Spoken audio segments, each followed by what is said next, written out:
The Stages of Life is a short 1930 essay written by Carl Jung, which introduces Jung's idea that human life can be separated into 4 distinct phases: childhood, youth, adulthood, and old age. Jung also describes the basic life problems faced during the middle stages of life, when consciousness is near its brightest point, along with the cause and resolution to these problems. The essay is collected in Volume 8 of Jung's collected works, entitled The Structure and Dynamics of the Psyche.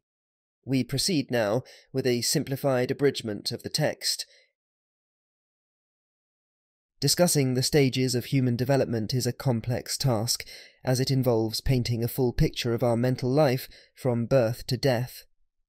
In a brief lecture, we can only touch on the main ideas and on the major issues and uncertainties within each stage.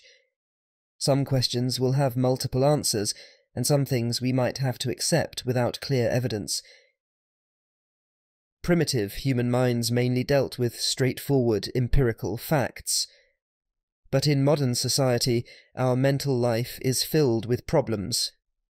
Our thoughts often involve reflections, doubts, and experiments, which are foreign to the instinctive mind of early humans. This shift is due to the growth of consciousness. Instinct is about preserving nature, while consciousness is about culture and its denial. Even when we try to return to a more natural state, we still cultivate nature. When we're deeply connected to nature, we are unconscious and guided by instinct, and we do not question things. But when we confront problems and doubts, we move away from instinct and into uncertainty, with the potential for different paths. This departure from instinct can bring fear, because consciousness must now provide clear and unambiguous decisions, which is what nature used to do for us. There is thus a human fear that our conscious minds might not serve us as well as nature once did. But why do humans have problems? To answer this, let's start with the fact that problems only exist when there's consciousness. So, how does consciousness begin? We can see consciousness in young children when they recognize someone or something. This recognition is a form of knowledge that involves linking new perceptions to what already exists in their minds. It's about connecting different thoughts. At first, this consciousness is sporadic, with only a few connections, and it's not remembered later. In the early years, there's no continuous memory. Instead, there are isolated moments of awareness. But as the child grows, a new series of contents related to the child itself, called the ego, emerges. Initially, the child speaks of themselves in the third person. Only later, when the ego contents gain strength, does the feeling of I develop, and continuous memory likely begins with this I-ness. During the early stages of consciousness, there are no problems, because the child is still very dependent on their parents. It's like they're not fully born yet, remaining closely connected to their parents' influence. True psychic birth and differentiation from parents typically happens during puberty, when sexuality emerges. This can create a lot of inner turmoil, often referred to as the unbearable age. Before this stage, a person's life is mainly governed by instinct, and there are no real problems. Even when faced with external limitations, individuals can cope without inner conflict. Problems only arise when inner conflicts occur, when one impulse opposes another. This happens when a new series of thoughts, as powerful as the ego, comes into being.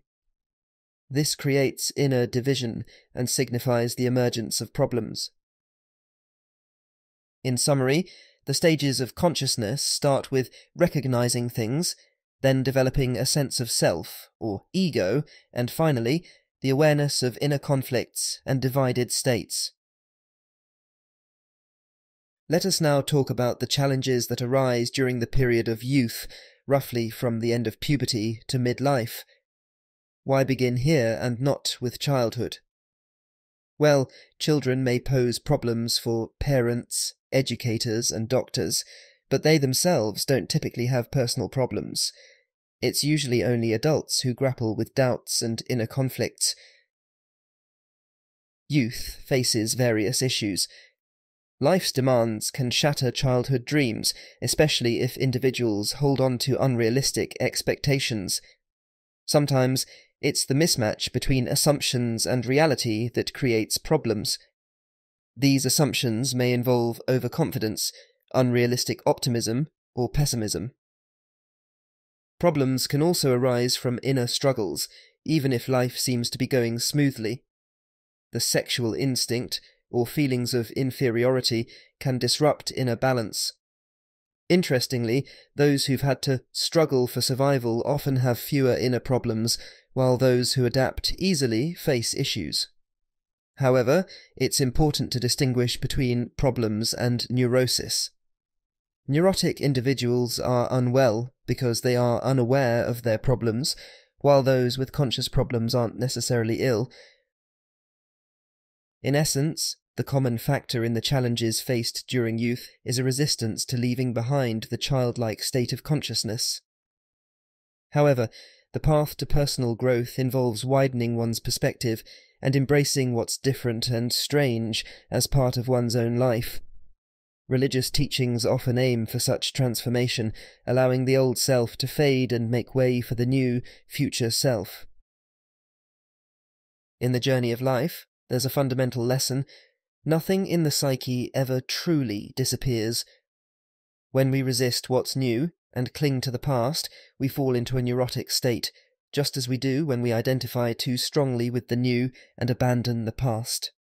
Both situations limit our consciousness instead of expanding it by embracing opposites. Ideally, during the second stage of life, we develop a wider and higher consciousness. However, nature and society often push us towards focusing on achievement, not on personal growth. Society values achievement, usefulness, and pragmatism rather than personal development or culture. So, in youth, the norm is to prioritize practicality over wandering in a sea of problems. This dilemma is often resolved by adapting what we inherit from the past to the demands of the future. We settle for the attainable, leaving behind other potentialities, giving up part of ourselves. Some people who were once idealistic may later seem dry and confined in a narrow mould as a result of this solution. However, restricting ourselves to the attainable is not a true solution to the problem. The function of a problem is not simply to solve it, but to engage with it continuously to prevent ourselves from stagnation. As we grow and solidify our social positions, we might think we've found the right path and cling to our established ideals and principles. But we often overlook that achieving social success can come at the cost of diminished individuality. Many aspects of life and experience may get left in the past, hidden away like dusty memories, or they might smoulder beneath the surface. In life, we often witness a significant shift in our psyche during a specific phase, usually between the age of 35 and 40. This change may not be immediately apparent, but can be recognized through shifts in interests and beliefs, or the re-emergence of childhood traits. Others may experience growing rigidity in their cherished principles, leading to intolerance and fanaticism around the age of 50. The youthful phase is often extended if one's parents are still alive, and people often cling to their youthful psychology to avoid the realities of aging. The root cause of the transition isn't necessarily the fear of death, but rather a deep-seated change in the psyche. To illustrate this, picture the sun as a sentient being with human emotions and limited awareness. It rises in the morning, embracing the wide, bright world, and pursuing its purpose to reach the highest point to spread its blessings. At noon, the descent begins, and the sun's goals reverse. It draws in its rays, with light and warmth diminishing until it eventually fades away. This metaphor mirrors the psychological changes we undergo during this phase of life. In this phase, men may start using their remaining feminine qualities, while women may activate their previously dormant masculine traits. These transformations can lead to shifts in relationships and careers, often accompanied by new challenges.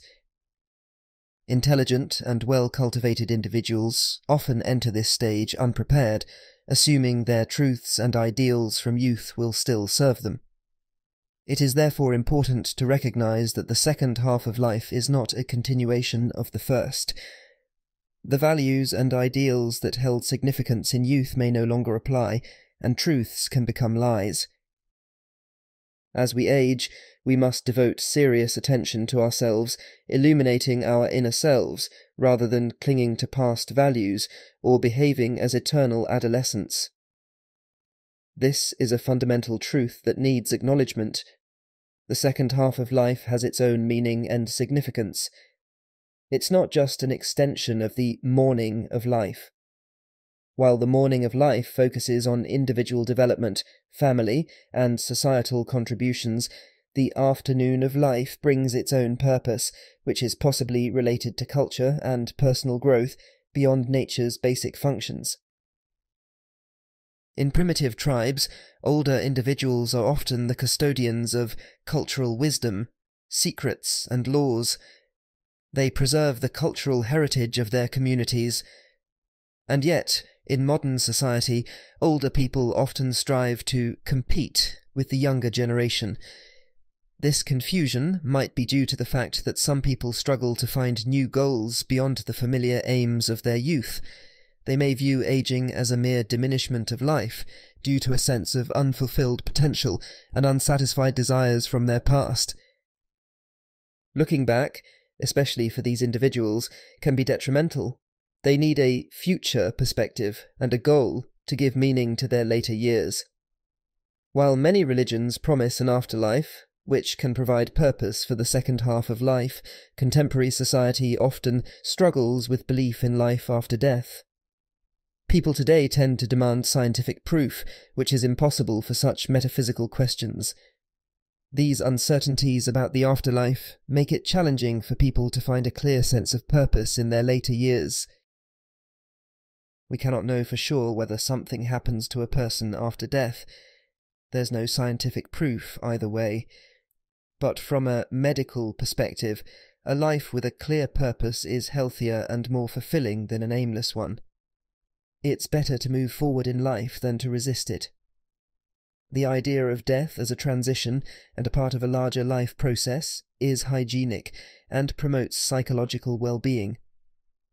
Believing in life after death can therefore be beneficial for mental health, and it may even be an innate need. Understanding our thoughts can be challenging.